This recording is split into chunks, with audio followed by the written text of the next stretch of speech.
Olá a todos! Vamos começar agora, então, mais uma aula sobre metodologia de pesquisa em saúde, módulo 1. E o tema da nossa aula de hoje vai ser a pré-elaboração de um artigo de revisão para o projeto de pesquisa, primeira parte.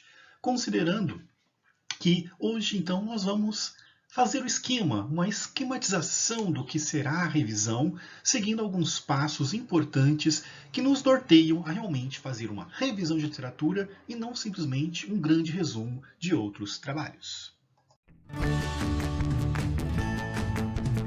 E os nossos objetivos nessa aula são os seguintes: apresentar a dinâmica para a pré-elaboração de uma revisão de literatura e também iniciar meios para melhor compreensão do tema que está sendo estudado por vocês.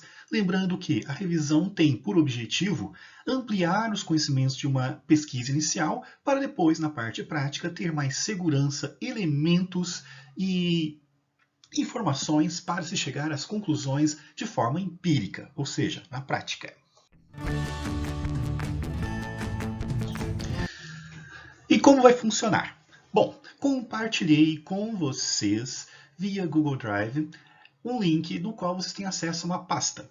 Nesta pasta já tem alguns documentos importantes para a disciplina, como, por exemplo, o nosso cronograma de atividades. Também deixei lá um template de um artigo, que é a forma como a gente vai elaborar o artigo, que depois será adaptado para as revistas que vocês irão escolher para a publicação. E, inicialmente, nós vamos trabalhar com o template do pré-projeto de revisão, do qual ele contém algumas etapas importantes, no qual a gente estrutura o nosso pensamento para realmente, de fato, fazermos uma revisão. E não é muito diferente do que a gente viu em uma das aulas passadas, do qual eu apresentei para vocês as etapas do método científico, no qual eu dava o exemplo de uma doença apresentada em um livro, do qual tinha-se um doente, que era o Hermes, que depois, seguindo os passos científicos, chegou à conclusão que ele tinha um problema na tireoide. Essa estruturação básica de 8 passos é o que norteia o pensamento científico. E todo trabalho científico, seja revisão, seja empírico, ele parte dessa sequência. E é basicamente isso que a gente, então, irá fazer, só que com os temas específicos de cada grupo de pesquisa.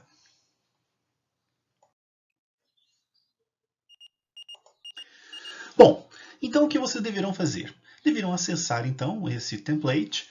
Quem está com o e-mail cadastrado, por favor, compartilhe com os demais membros do seu grupo e nele nós iremos preencher alguns campos, até então ter uma estrutura básica para a elaboração do artigo científico que deverá ser colocado no outro template.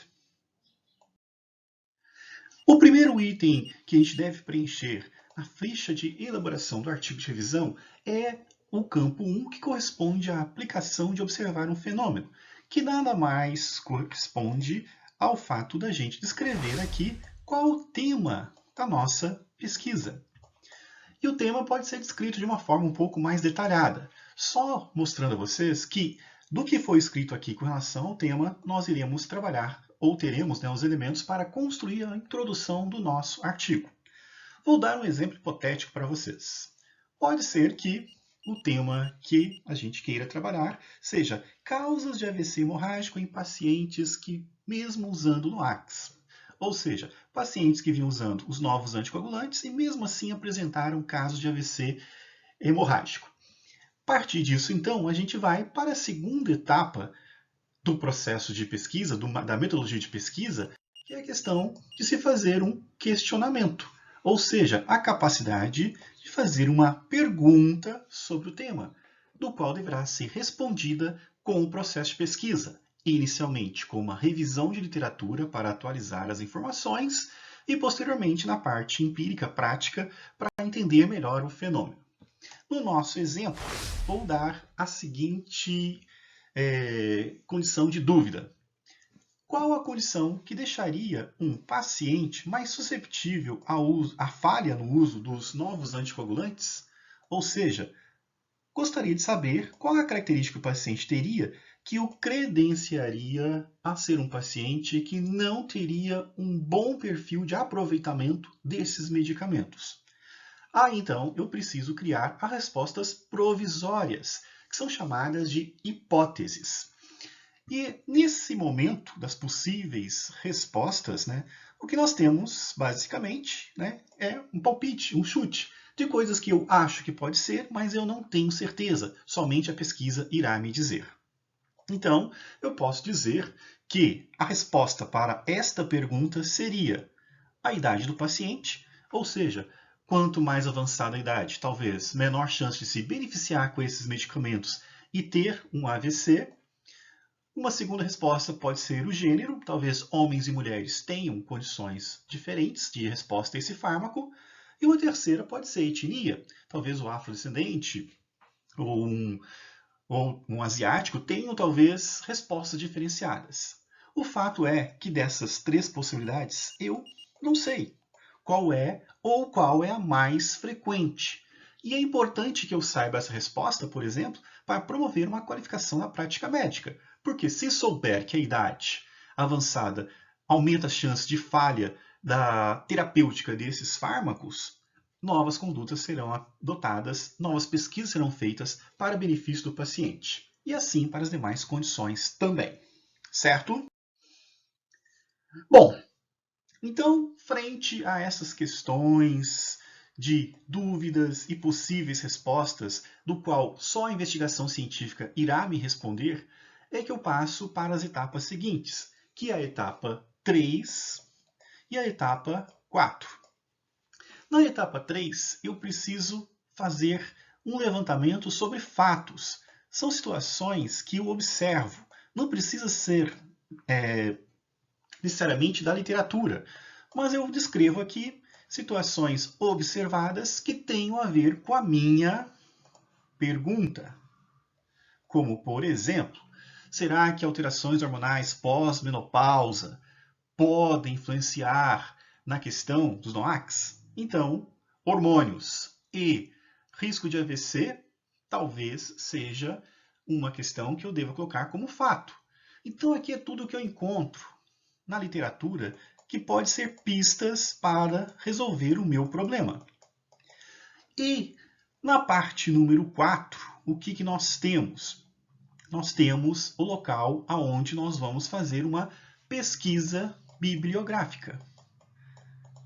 Nós vamos ver na literatura o que os artigos dizem sobre aquilo que eu coloquei como fato ou como observação.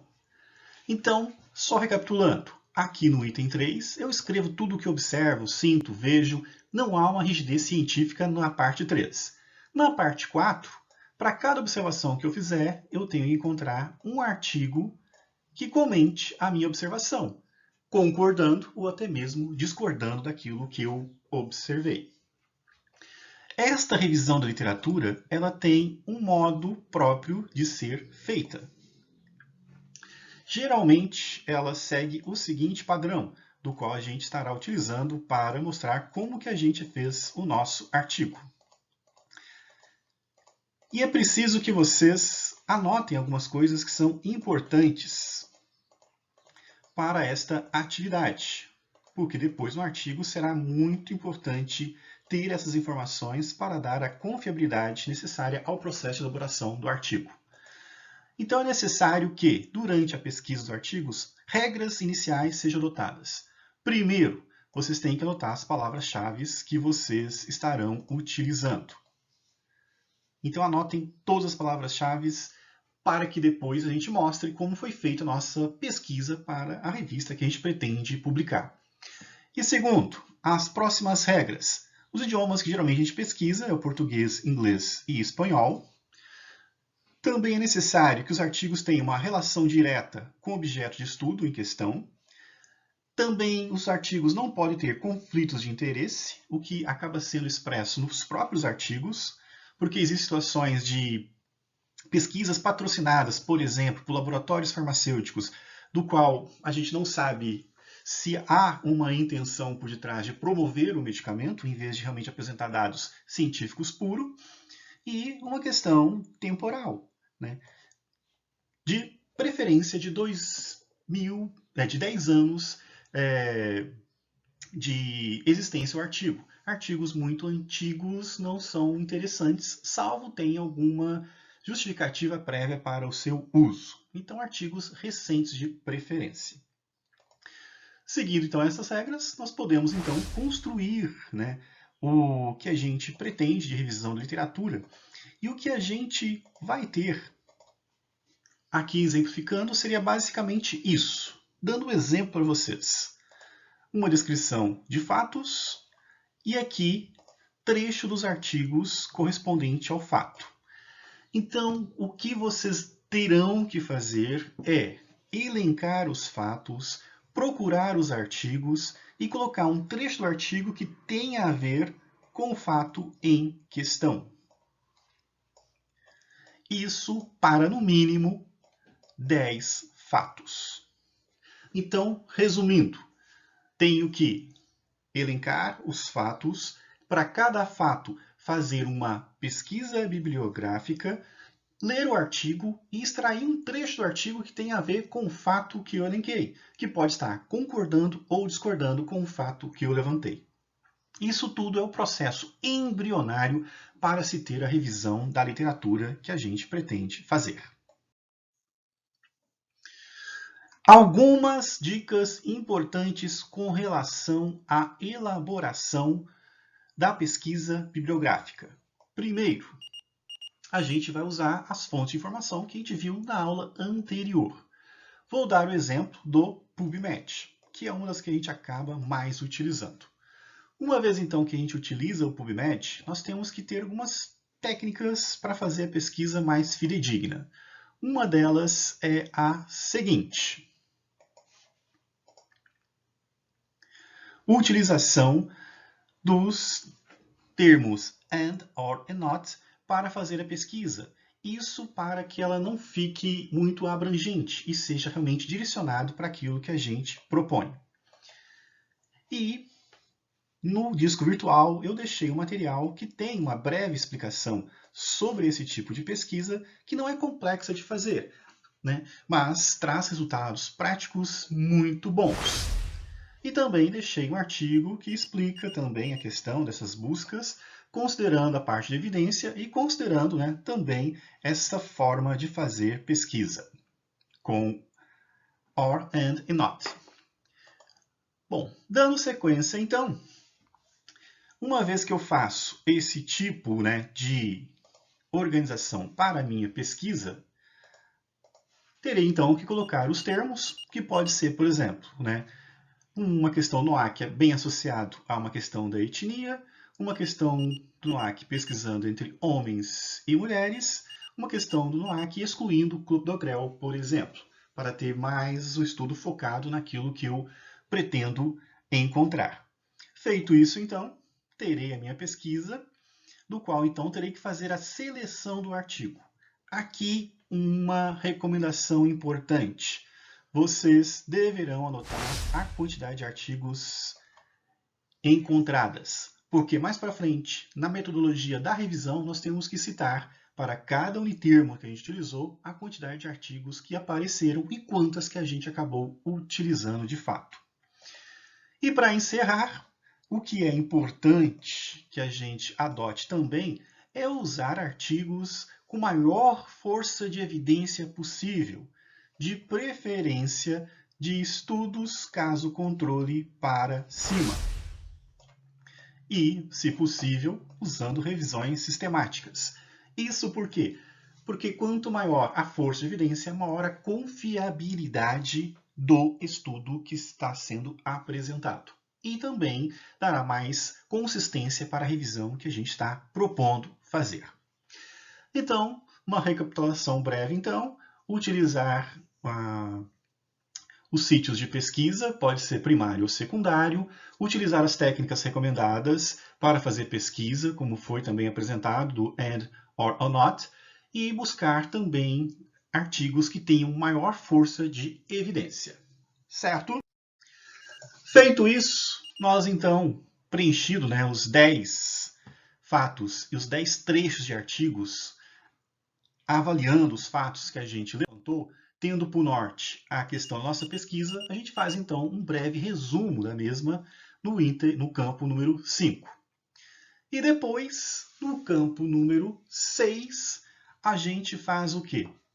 A gente resgata lá o item 2, que corresponde à questão da pergunta e possíveis respostas, e faz uma avaliação. Porque talvez a gente tenha que excluir uma resposta provisória, porque a gente descobre que ela não faz mais sentido, ou talvez incluir uma nova resposta. Que no nosso exemplo que eu estou passando para vocês, poderia ser que os artigos mostrem que a hereditariedade, o fato da pessoa já ter um histórico familiar de complicações, ou até mesmo presença de um dado gene, pode fazer com que os NOACs tenham menor eficácia. Isso aparece com muita frequência durante a parte de pesquisa. Depois disso, partimos para o item 7, né, do qual é uma análise mais profunda, assim, se as hipóteses realmente fazem sentido ou não. Né? Geralmente, os orientadores dão um suporte especial nesta parte de pesquisa. E depois chegamos ao item 8, do qual é traçar realmente o objetivo. O que a gente quer aprender com esta pesquisa frente a tudo que a gente fez e desse sobrevoo que nós demos sobre a questão do tema e do problema que a gente está investigando. No caso do exemplo que eu estou apresentando para vocês, o objetivo seria mostrar à comunidade médica que a falha farmacoterapêutica no uso do NOACs pode ser maior em pacientes com tal condição, do qual estamos investigando. Certo? Feito isso, então, teríamos o item 10, mas o item 10 a gente só usa na metodologia de pesquisa 2, porque ela está muito envolvida com a parte prática, que seria, então, a gente ir em um ambulatório e ver esses dados na realidade. Mas antes disso, nós precisamos conhecer um pouco mais. Então, o item 10 a gente não vai trabalhar, e o item 11 a gente verá nas próximas aulas, que é realmente fazer uma análise crítica, seguindo a questão de uma referência, contra-referência, contraditórios, para ter certeza da escolha da nossa hipótese, que no final pode ser, no exemplo que a gente está apresentando, a etnia superior às demais condições, ou hereditariedade superior às demais condições, ou a idade, ou o gênero. Nós ainda não sabemos. Talvez a literatura nos dê a resposta e, mais para frente, talvez outras questões não respondidas serão, então, contempladas numa pesquisa mais prática. Ok, gente? Então, esta é a